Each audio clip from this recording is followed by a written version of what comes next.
Turn that off too.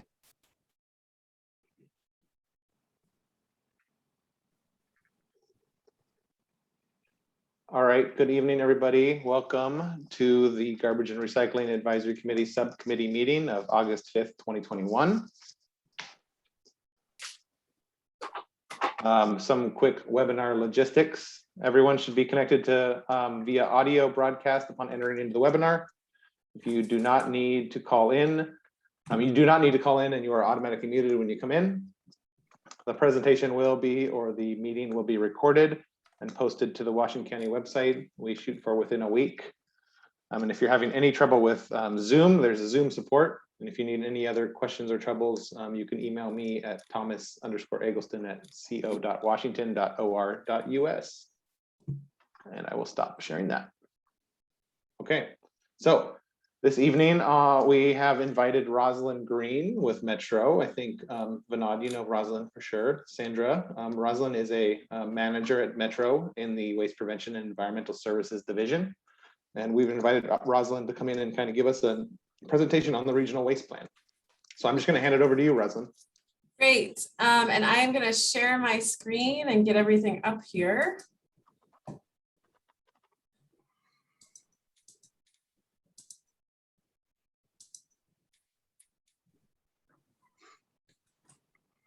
So great, thank you for having me here today. As Tom mentioned, I'm the Policy and Program Development Manager at Metro. We're located within the Waste Prevention and Environmental Services Department at Metro. And otherwise known as WPES, we call it as short, that's our acronym WPES. So I was invited here today to provide an overview of the regional waste plan and answer any questions that you may have about the goals and the actions in the plan. And this purpose of this presentation is for me to help inform your decision making. I'm not here participating in the decision making. Rather, my hope is to provide you with information that you can use to make a decision. And I really, just as context, I really enjoy talking about the plan because I was there during the creation of the plan. I was responsible largely for the measurement framework in a different role that I had at that time. But I was really there from the beginning till the end and involved in a lot of the community engagement that I'm going to highlight. So these are just some of the questions that I hope to answer for you today. If there's any others and that I don't answer, please let me know. But just what's the history of the regional waste plan, how the regional waste plan was created, because I think that is the big strength of this plan. And what does the plan direct local governments and Metro to do? So the regional waste plan is the guiding document for the work that local governments and Metro collectively do in the solid waste area that's broadly defined. It's both a strategic plan and a blueprint for our work. And while this plan has a lot of new elements, this plan is not new. We've been doing plans for many, many years. And this is our region's plan to meet our regional needs and aspirations. But in addition, it also fulfills Oregon statutory requirements for waste reduction for the 3-county area. So the 2030 Regional Waste Plan addresses the full life cycle of products and calls for intervening early in the cycle to reduce the harmful impacts and address the historical impacts of the system. The 2 pillars of this plan are really, think of them as the environment and life cycle, the life cycle of products, and then also equity is a solid foundation. And those are the 2 foundations of our plan. So, but what makes this plan really unique is the community engagement that we incorporated into the plan because of Metro's focus on racial equity. Community engagement was really a focus of how we created this plan. So I'll just describe some of the unique ways that we incorporated equity. We had an equity work group that advised the plan from beginning to end. And that's really important because we don't want to bring a plan to a community without engaging them from the beginning.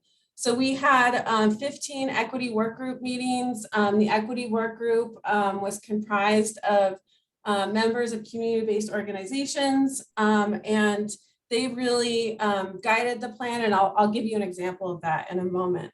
We also had many community conversations. We helped educate our community members about the system so they could engage in the system.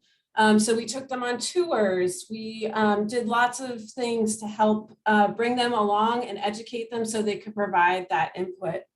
And so then we also had many surveys and then leadership forums. We collected lots of comments on the plan at different phases. And then we also had technical work groups, and these technical work groups really informed the actions that you'll be seeing today. And those technical work groups were comprised of people like Vinod and folks from industry, from MRFs, from haulers, from local governments and community members. So those technical work groups were key and really represented the breadth and depth of our industry, including community. So on this slide, I want to provide an example of how community engagement helps shape the plan. This slide outlines what's in the plan and how the different components of it.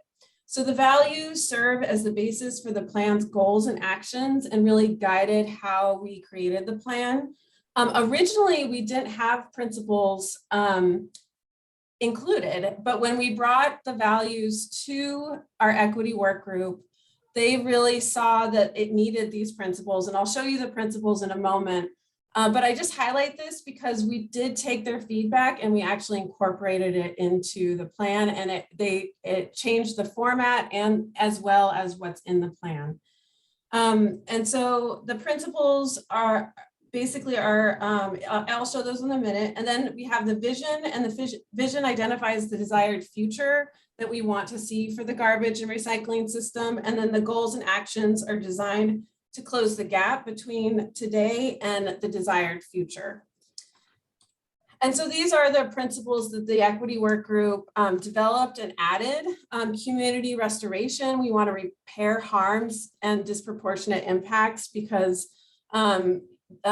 environmental justice is an important part of our work, since facilities tend to be sited in communities that are historically not engaged or not involved in our public processes. So we also, they wanted to add community partnerships, and that it's so important to have authentic partnerships and trust with the community, especially when we have so much disproportionate impacts on their communities. And then community investment, we want to invest in historically marginalized communities. So these principles were just really important, and we incorporated them into the plan.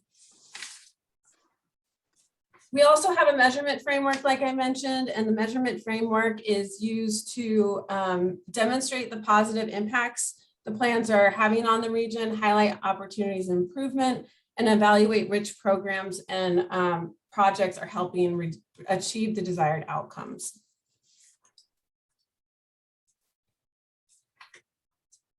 So the goal areas, or on the right, are the goal areas in the plan. I'll go into these in a little bit more depth in a minute, but these are the kind of chapters of the plan and how the plan is laid out. And I want to really emphasize that we lead with the shared prosperity and equity goals, and then really focus on the life cycle and reducing waste before kind of the how we manage the system. So that's how the plan is laid out. And then we also include disaster resilience because we're seeing more and more emergencies every day. We were just talking about the fire at Metro South, in addition to the heat, in addition to COVID. So disaster resilience is really important and has been at the forefront of this plan as well. So for each action identified, there is a lead agency and an implementation approach. And the plan identifies the lead agency responsible for carrying out each action, and as well as the implementation approach. So some actions are led by local governments, some are co-led, and some are led by Metro. And I think that in particular is going to be more relevant to you in a moment because there's clear roles and responsibilities for Metro versus local governments, which I'll expand on in a minute right now. So Metro is responsible for coordinating and implementing the plan, and then also assessing the plan's performance through those indicators. The plan calls for the development of a 3-year work plan to support the transparency and accountability around implementation of the plan. And Metro and local governments, as I mentioned, are responsible for implementing the actions. So the development of, we just went through an extensive process to develop a 3-year work plan. I'm not here to highlight everything that's in that work plan today, but we worked closely with local governments to prioritize actions because there's 100 actions and we can't do all of them at the same time. So we went through a coordinated approach with Washington County, Clackamas County, City of Portland, City of Gresham, and City of Beaverton to develop this 3-year work plan. There's actions and associated activities for implementation for the next 3 years. It identifies the roles for implementation and also estimates the resources needed to implement those actions. And this is just an example of what the 3-year work plan looks like. For the prioritized action, this example is a code-led action for both Metro and cities and counties. And so I just wanted to highlight here kind of what it looks like and the look and feel. Tom, do you have anything you want to add about the 3-year work plan since you just went through this process? I know we're not here to talk about it in depth, but if you have anything to add about it, I think that'd be great.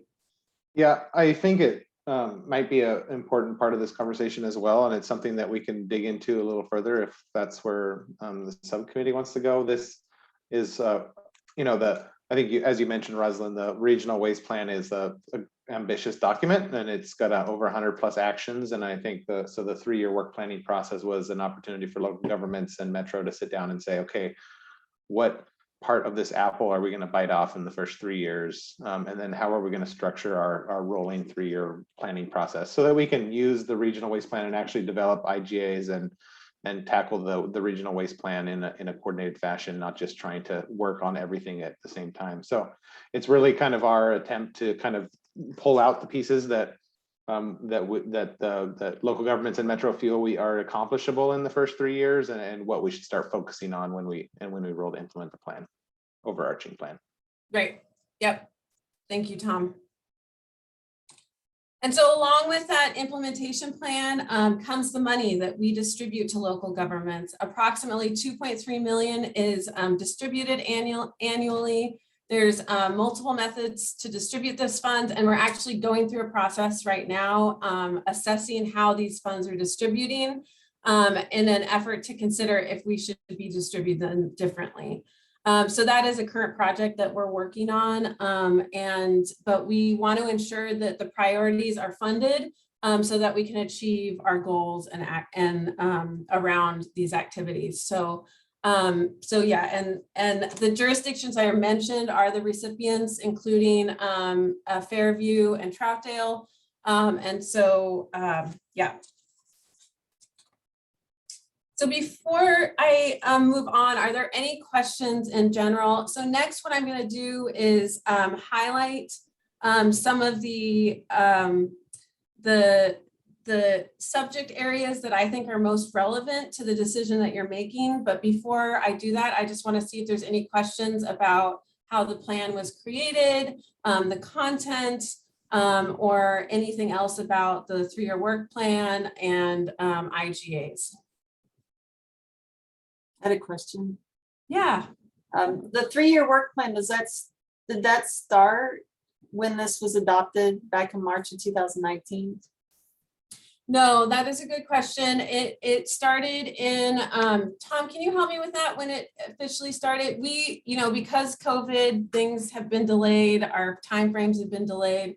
And so we just finalized those agreements this summer. Yeah, so Um, I'd say late 2020 into early 2021, it was really kind of identified, and we were in the second year of a 3-year work plan for the first 3-year plan cycle. Wow, this is getting wonky, but so we're planning what we're already doing, and then really building the framework for the second 3-year work plan cycle in a sense. So it's kind of creating the framework for how we're going to work together to agree on what we focus on. Was a big part of a lot of work, and that takes a lot of coordination with Metro and 26 local governments who not all at the table with their voice, but the cooperatives are representing large groups of local governments. So trying to figure out what those priorities are and how we tackle them. And thank you, Tom. And what I'll add to that is that we have the first regional waste plan progress report that is scheduled to come out in November of this year. And so the progress report will be coming out. That is the first one. It is a little behind, but a lot of stuff has happened this past year and a half. So we are trying to get that out as quickly as we can. Any other questions? We could also, Sandra and Vinod, we can send I guess, Roslyn, I guess I'll ask this, the 3-year work plan is done enough that we can share it, right? Yeah. I know definitely. It's a product that is, what the priority has been determined, and we're still working through the funding and the agreement models to kind of to execute it in terms of the contracts between Metro and local governments and the funding streams. But I think the priority areas and then the action plans over the next 3 years is done enough that we can share that too. Yeah. Is it a large document, or is it something we can go through pretty quick? Smaller than the regional waste plan. I'm just curious. I just have to fit it in. So I don't know how big it is. It's not tiny. I forget exactly, maybe I don't know. I don't want to say, but it's definitely under, I think, 20 pages. okay. And it's definitely a table format. It's not a thick document. It's in a table, just like I showed you on the screen, just like that. So it's laid out like this. Okay. Yeah, I'm Holly's- not trying to go away from it. I was just what am I coming and getting into? Yeah. Holly Sterncourt has been our project manager for this, and I will get the version that we should send to you, the most recent version, which I believe I have today, but I'll confirm with her that that's the version I should send.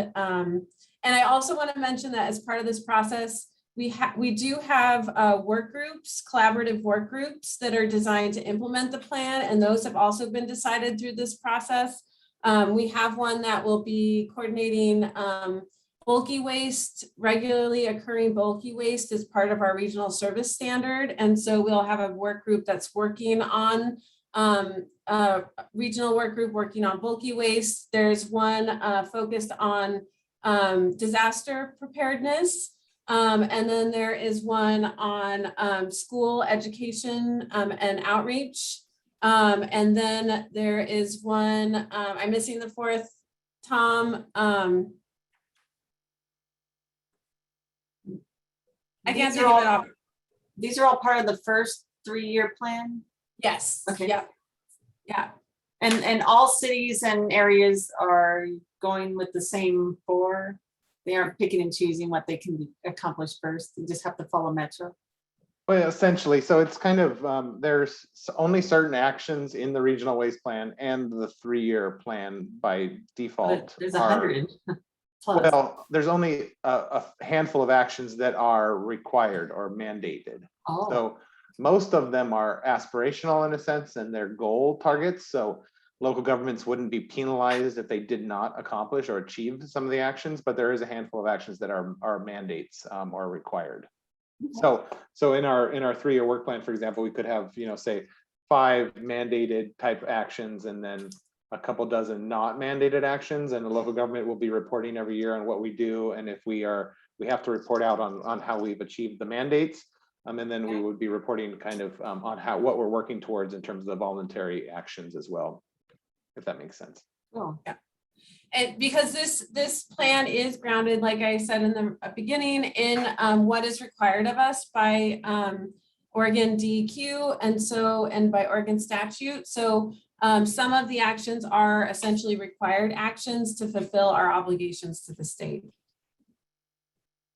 And all of that detail is provided in the plan, which I will send to you after this meeting. So again, I just want to reiterate before I move on that the purpose of this presentation is to help inform your decision-making. I'm not here participating in decision-making. And so I'm going to move forward and highlight the goals and actions that I think you'll find most relevant to the decision you're trying to make. And I want to add a disclaimer that the goals and actions I'm about to highlight are my best guess, because as I mentioned, there's 100 actions. I've picked them based on my understanding of the issue that we're discussing or that you're discussing. And I also want to clarify that Metro is working on an implementation plan and has not fully evaluated the specific circumstances in relationship to all the actions. So we haven't really applied the plan to specific questions like the one you're addressing today. And I just want to be clear too, that the regional waste plan is very clear about local government, city and county's roles to manage the services that are provided to their customers through the franchise system. That is a clear role identified in the plan for local governments, and that Metro's role is really to regulate the facilities that accept and transfer and process materials. But you'll see that highlighted in the slide. But those roles, there's a lot of history behind those roles, and it's very clearly delineated.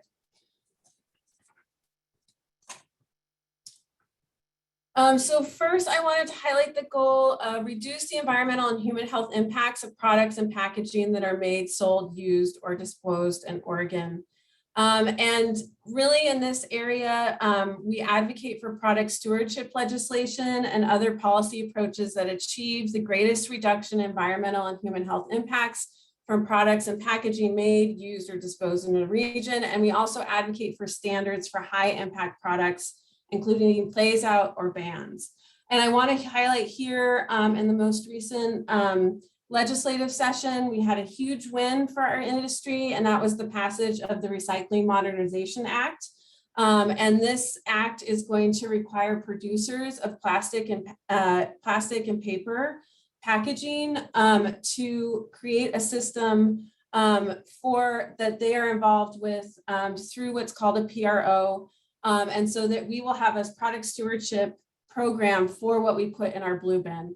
There's a number of things that this bill is going to do for our state and for our region. And the one in particular that I want to highlight today is creating a standardized list for what you can recycle throughout the state. So right now, what you can recycle in metro regional area is different from what you can recycle in Southern Oregon or on the coast. And so what this bill is going to do is create a framework for what should be on that list. And I want to highlight today because some things it doesn't make sense to recycle. Some things it may not make sense to put on that list, depending on the markets available, the environmental assessment of the life cycle analysis of materials. There's a number of things or criteria that will be looked at when we're considering what's on this list. And so this is really where we're putting our resources into kind of this area of the plan. And that was a huge achievement for this year. And there's going to be a number of improvements, including improvements to multifamily recycling. The bill is also looking at equity in our system, pay and benefits. And so that's a little bit about this area. Hey, Rosalind, I don't know if there is an answer to this or if you know an answer to this, and maybe this is a nod. I'd be curious to hear your thoughts on this too, because you're so involved in SB 582. But if there's a product, I know, so as you know, the statewide list is the curbside list. What's beyond that, I think, is a little unclear in 582 how that's going to be influenced. It is not ruled out as being influenced in 582, but there's this concept that you've talked about we are not going to recycle something that is just greenwashing because it makes us feel good, but it doesn't actually achieve any environmental benefit.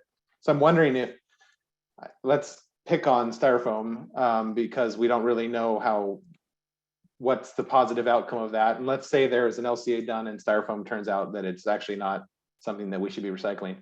Do we think that SB 582 would prevent us from recycling styrofoam, even if we wanted to add it on later and pay extra for it, or have an expanded services option in our system? Or how do you think that would work? I'll take a crack at it and then turn it over to Vinod. I think that it's too soon to say specifically what it will do and not do. I think the thing that I can say with certainty is that it will help us get there wherever there is, because we don't currently have a framework like this. And so whether it just answers what should go in our blue bin, I think is to be determined. How large that scope is, large or narrow. Part of SB 582 is also talking about our depot system and what materials should be collected through a depot system. Our depot system has been severely impacted by the Chinese sword. And we used to rely on a number of depots that just aren't there anymore. And so I think this will be looking at both our depot system and what goes on the list. And so, but to your question, I can't answer that specifically, but maybe Vinod, you have more insights. I think you answered it very well. I think we had said, so you have the standardized list of what could go on the curbside. Some things don't lend themselves to sorting out. So like a computer is something that's recyclable, but you don't want that curbside because you don't want batteries, you don't want the things breaking in there. So there are items that could be depot, and the depots are mentioned in the bill.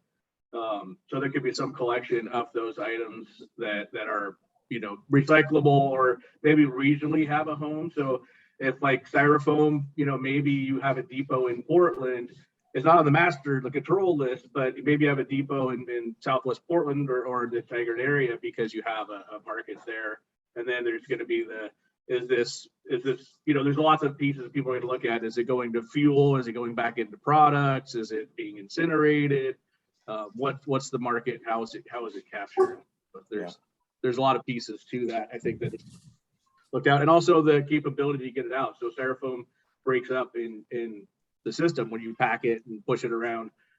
Not to pick on styrofoam, but so it kind of gets everywhere. It's easy to pick on, and we like to pick on. It goes everywhere, and there's different criteria on what's a contaminant, why is it a contaminant? Is it hazard? Is it a battery? A battery could destroy a building, people.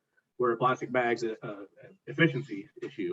So yeah. And other markets for it. So like the plastic lumber market doesn't like plastic that comes out of processing because it's more contaminated typically by the time it touches everything, and so the moisture. So like Trex doesn't want the film that's picked off the wheels.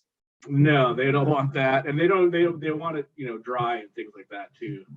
So some things might have a limited market where you can't add it and take it off quickly. But maybe in a depot collection, you can say, okay, we're taking this, but now at this point, we have an issue with the market or the LCA of it that driving something across the country maybe that isn't the best thing to do. Or a specialty collection, like what we're discussing. That they would fit in that. Yeah, I think I was going to say, I think it's a little unclear to me how SB 582 would impact a specialty collection program like Ridwell's, or if we had an expanded collection program in the franchise system. And I think that it's too hard to say, and there needs to be a lot of rulemaking that's done between now and then. Yeah, but I think there was a lot in the SBA to protect the current systems. Yeah, absolutely. Absolutely. Yeah. As opposed to some other parts of the world where they just hand the system over and say it's yours, to the producers to choose. Yeah. Yeah. Which is I think a big win for our system. So I just wanted to highlight next just what the plan says around waste reduction. That we want to reduce product environmental impacts and waste through education and behavioral practices related to prevention and better purchasing choices. So provide cultural response. And this is really where we emphasize culturally relevant materials because and we haven't been responsive to our communities in this way. And so this plan really highlights the need and the importance of doing that and making education accessible, especially both to recycling and waste reduction and related to single-use products that have the greatest negative environmental impact. And that we assist households and businesses in the adoption of practices that prevent the wasting of food and other high impact materials. And when you look at impacts, you can look at a number of different impacts. You can look at particulates, you can look at litter, you can look at greenhouse gases. And so that's how life cycle analysis are done, are evaluating the impacts both avoided and created by recycling a product or preventing waste in the first place. So this is just to highlight that we really do emphasize waste reduction and that reducing waste is always better than recycling when it comes to life cycle impacts. Do you want me to just pause at each one, Tom, so you can talk about if there's anything you want to talk about? I'll just look to you guys to keep going. I don't have a whole lot more slides, but I'll just keep going. Talking on mute. I was talking on mute. Oh, sorry. This one, I guess, I'm just trying to internalize this to the question, to the issue. And really what we're saying here is that that waste prevention should be prioritized, right? Yeah. So that would lead us, even if there was, it's not saying that we shouldn't recycle, but we will be expending our resources and like I think this and I see this in our 3-year work plan, driving our education resources upstream. So we're not going to be talking as much about recycling your plastic bags and where to take them. We'll be talking more about preventing food waste at the source, because that is a better environmental outcome, and that's what we should focus our outreach efforts on. And food waste is an excellent example because that is the greatest source of GHG from our industry, both when you think about the consumption of food and the wasting of food. Because when we send food to the landfill, it creates most potent GHGs. And so that particular material is one that we've prioritized as a region because the greatest environmental impacts can be achieved from reducing food waste in the first place. A large amount of food never gets eaten. And also ensuring that it doesn't go to the landfill and create those GHGs when it gets to the landfill. So that's just a prime example of what we're talking about. This is just another one. Sorry, Rosalyn, I saw Vinod, you had unmuted, but then remuted. Did you have some questions or? No, I didn't want to I changed my mind to get into the weeds. I was just going to talk about when you're talking about the disposal and the creation of the greenhouse gas, like that. The David Alloway thing is people don't want to throw away those freezer packs. They'd rather have a recyclable tin can. But in the carbon footprint scheme of things, you might be better for the creation, storage, and all that. So just because you can capture something, which goes against, I want to capture everything. Yeah. Aren't you a Murph? We should. But yeah, but there's in that analysis, there's things that maybe don't fit in the game. Yeah. Great. And I added this one just because it really focuses on single-use products and such as single-use plastic bags. We implemented a statewide plastic bag ban that's still undergoing some struggles when we talk about implementation, especially with COVID and shortages of paper. But we really want to avoid single-use plastics, especially when you think about cheap petroleum that's used to make the plastic. And so we, and then talk about exporting plastics to other countries and there's a whole slew of issues that are also trying to be addressed by 582. So next I'm going to just jump to regional collection and educational services. Goal 9 is increased knowledge among community members about garbage, recycling, and reuse services. provide culturally responsible education and assistance for garbage, recycling, and reuse. And then we have the goal 10, provide regionally consistent services for garbage, recyclables, and other priority materials.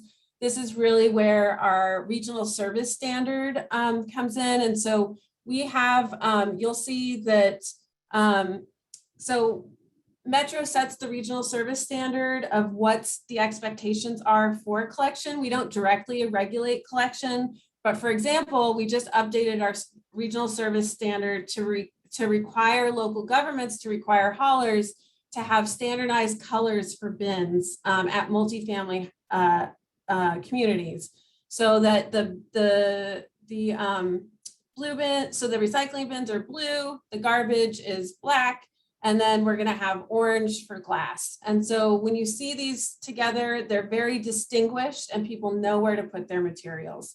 So those are the types of policies that we pass to support a comprehensive collection system. And then it's up to local governments to implement those policies. And so you see that here in 10.1 with cities and counties being the lead agency, but that Metro is a part of that when we talk about implementing the regional service standard.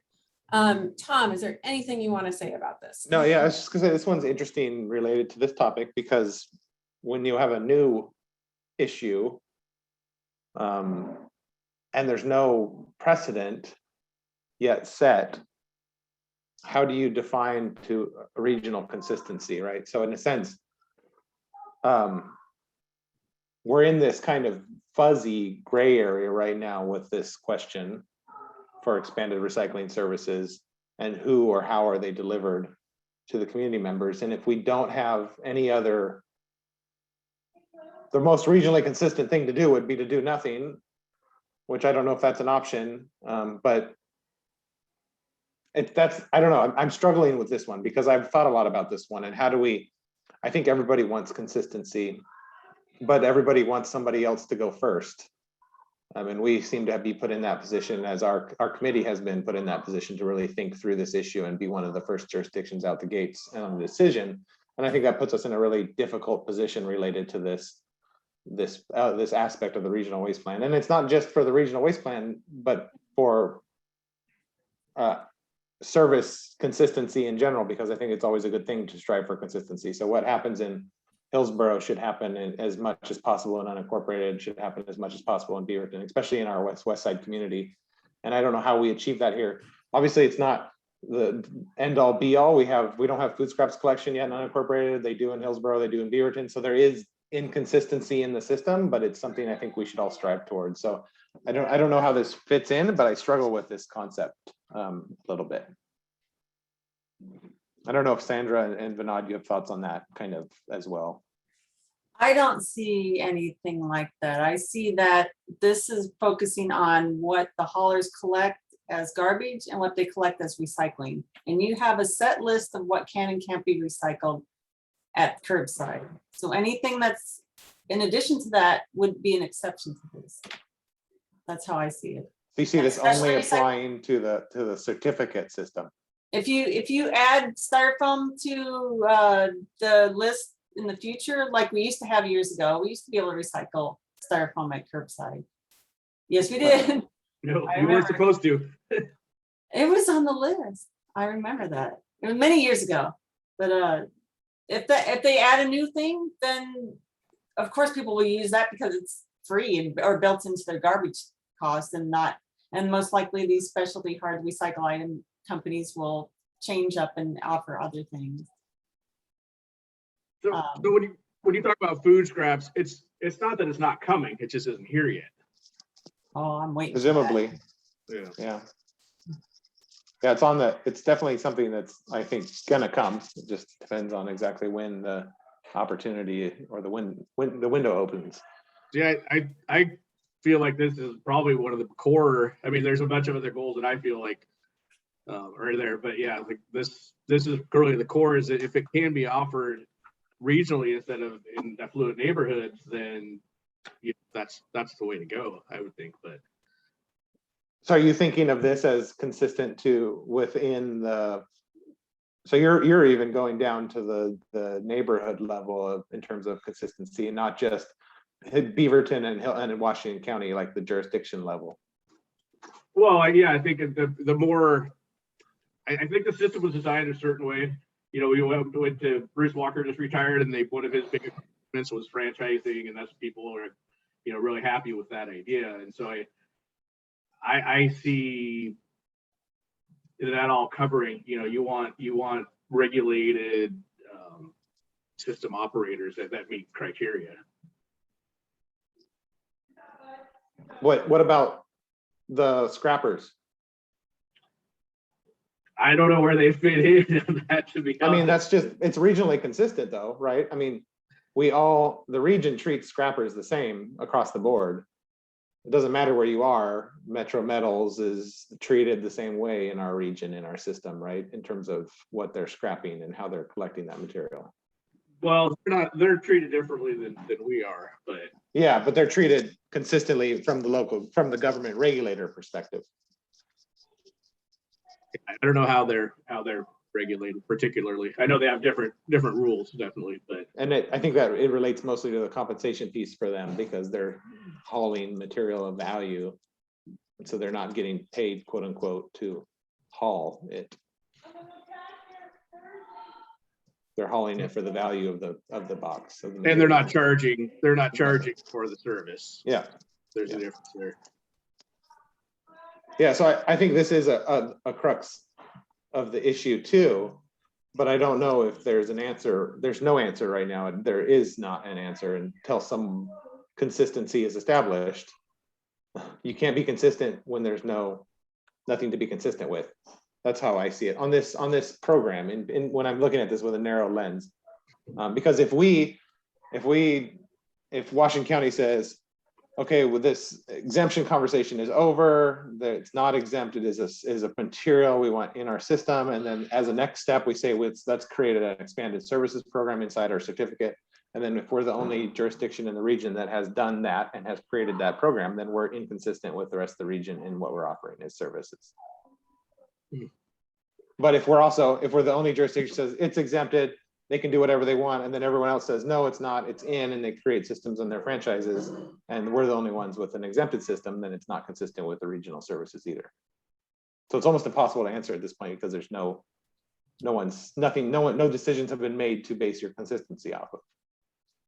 I think people are looking to see what happens here. Yeah. That's not fair. I don't like that. So I just have a few more slides. Maybe I should get Okay. through those, and we can come back to this one if this is the big one you want to talk about. But I just wanted to highlight what it says about expanded recycling opportunities. This is a little bit nuanced, but I just wanted to highlight it because we do have the Recycling Information Center that serves as a clearinghouse for waste prevention, reuse, recycling, and disposal information for those things that you can't put in your blue bin. So we want to increase community members' knowledge about those services offered throughout the region. The goal 10 is also related to this and specifically names a few materials, including the bulky waste that I mentioned, and then partnering with community health organizations to expand options for collection of hypodermic needles. And then also, again, advocate for statewide legislation related to more take back programs or EPR programs for specific materials. I'll just go through these really quick. This one highlights what Metro's role is in the system. Manage all garbage and recycling operations to reduce safety, environmental impacts on workers and the public. We want to implement consistent and enforceable nuisance and safety standards for all solid waste facilities, no matter whether they take recyclables or garbage, or food waste. And then that we regulate collection of solid waste materials by collectors not other regulated by so the other 12.5 is regulate collection of solid waste materials by collectors not otherwise regulated by local governments. And that is clearly marked as a city and county function, not a Metro function. So this one's just important to highlight that Metro is really focused on facility regulations, and the cities and counties outside of the franchise system are still responsible for that aspect of our system. And that there's a lot of folks that are unregulated. 12.6 is a little bit more of the same. I also want to highlight what the plan says about emerging businesses. And so this is goal 2, increase the percentage of garbage and recycling system revenue that benefits local communities and companies owned by people of color and other represented groups. So we do have a goal around increasing the diversity of both our workforce and the ownership of organizations that participate in our system. And then this one is just to highlight what I just mentioned, the workforce equity in terms of jobs and making sure they pay living wages, and that we establish a living wage and benefit standards for the lowest paid positions in the solid waste industry, incorporate good job provisions regarding benefits, wages, workforce diversity. In all of our regulatory frameworks, we have a project on this related to 582 and MRF standards. So, you know, we are establishing or looking at options for wage reporting and requirements for MRFs that accept mixed recyclables. So that is something that we're working on right now. And overall, we just have goals around reducing the use of temporary and contract workers in the solid waste workforce. So that's all I have. I just wanted to get through those because I know we only have about 10 minutes. So I've gone through all my content. I'm happy to go back to certain slides, but I'll just turn it over to you guys for the rest of the time. And I would just say that for our conversation, we don't necessarily have a hard stop at 7. That's just what the agenda is. These are, I think of these as like council meetings. They go till they end. So whenever we feel like we're done talking about it or we are ready to talk about next steps, that's when we'll go. And Rosalind, if you have to go at 7, we understand that too. So I kind of do have a stop at 7, sorry. okay, well, we have a stop at 7. We've got 8 minutes. So any other questions, observations? Some things that stand out to me are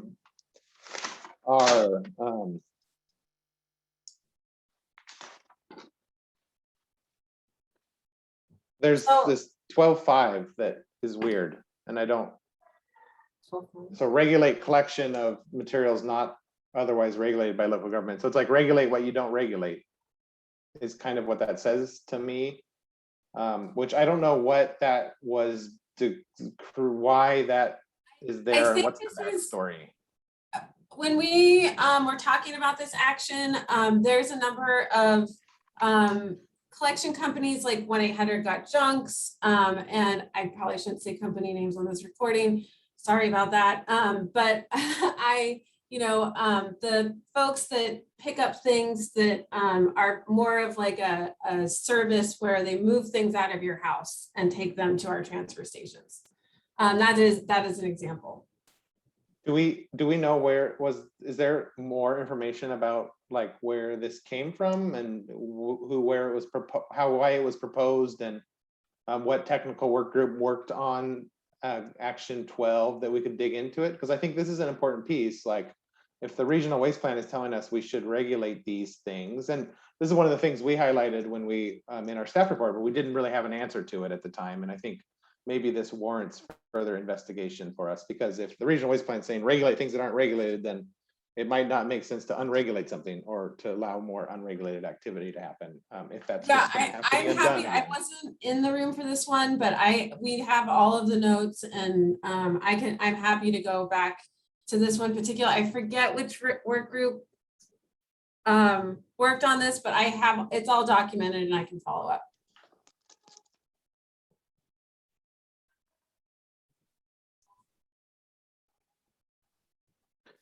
So for 12.5, all these different collectors are not being regulated now. Yeah, there's lots of it. And there's like, a lot of them. I mean, you can even throw in Goodwill and other companies in this, Habitat for Humanity, Rebuilding Center, the list goes on and on. Well, I mean, I don't know if they're think collecting, it's opening a can of worms, but I don't know if they're collecting much, so. Oh, you mean going out and getting it? Yeah, well, so the collection part. Little tiny groups that do that too. Yeah, we often refer to as the mosquito fleet too. There's people on Craigslist that will haul trash for, $10. They'll come get your fridge or whatever. And so that happens. Oh, yeah, you just post something the next door and you'll get a ton of answers. Yeah. I saw that the other day. Any other thoughts about that one?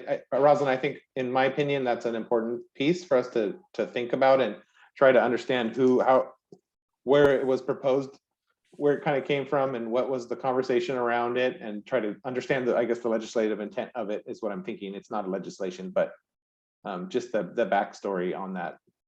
Yeah, I'm happy. I will send that. I'm happy to send that to you tomorrow. Yeah, I know exactly where it's saved. good. So There you go. yeah. The other ones that come to my mind is these goal 3 actions, like living wages and job provisions and temp contracted worker reduction.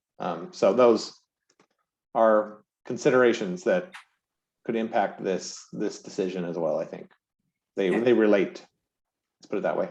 But we can always add provisions to the exemptions that they report Sure. stuff too. I'm sure they keep records of all this. That's easy. Yeah. I don't know if they would be able to operate with the living wage provisions and an exemption. And again, maybe that's just beyond an exemption condition. It's pretty getting into the weeds in terms of directing how a business operates. And I know, Vinod, you guys are working through this kind of concept with 582, right? What does living wage jobs mean? And I've talked a lot about that. Well, that's going to be prescribed, I think, at some point, what that is. And then I was curious on the staff workers, but I could talk to you later on. It's not really germane to this conversation. Yeah. But yeah, I mean, it's something that we're looking at, and that's part of 582 is to offset that cost, because if we add $1 million to our payroll this year, well, somebody's got to pay for that, and so that's going to be either go back into the rate or it'll go into the producers that balance fund, whatever it's going to be called. Yeah. Well, 3 minutes. Any other? So maybe we talk some quick next steps. I think we can try to reconvene. Is the weekly too much for you guys? It's a little bit too much for me, frankly, but I'm not going to stop it because Kathy comes back next week and she is going to help drive this bus a little bit. And I'm a little bit concerned about only 2 of you on this showed up so far, and I don't want there to be we need to have a third person. Maybe we take a week off and let Ken watch the videos. Maybe I'm not sure what happened to him today. At least to get him up to speed. I don't understand why Ken's not here. I don't either. I'll reach out to him. We'll connect with him and see. And if Ken decides he isn't up to it, we can work on replacing him. Because I think we need 3 people at least. I'm not a voting member, and I want to be careful about my role in this as well, influencing this, because I am a member of the committee, but I'm not a voting member, but I'm trying to remain as neutral as I can. Yeah, so maybe go ahead, talk to Ken and see what he wants to do. If he just wants to watch a video and then either talk to one or both of us or something. I wouldn't mind having my evenings free next week. Well, Okay. I wouldn't either. So it is number 10. We'll look at the week of the 23rd. In the meantime, we'll get the 3-year work plan out. That gives a little more detail, and then Rosalind will kind of help us identify maybe the where we need to drill down on 12.5, because I think that's a big mystery one to me that we had kind of picked that up earlier and didn't know how to answer it. And then maybe dig into that a little further. Does that sound like a reasonable pathway forward? Rosalind, will you be at the next meeting or Ken? I'm happy to attend if it would be helpful. I'm happy to be here. Yeah.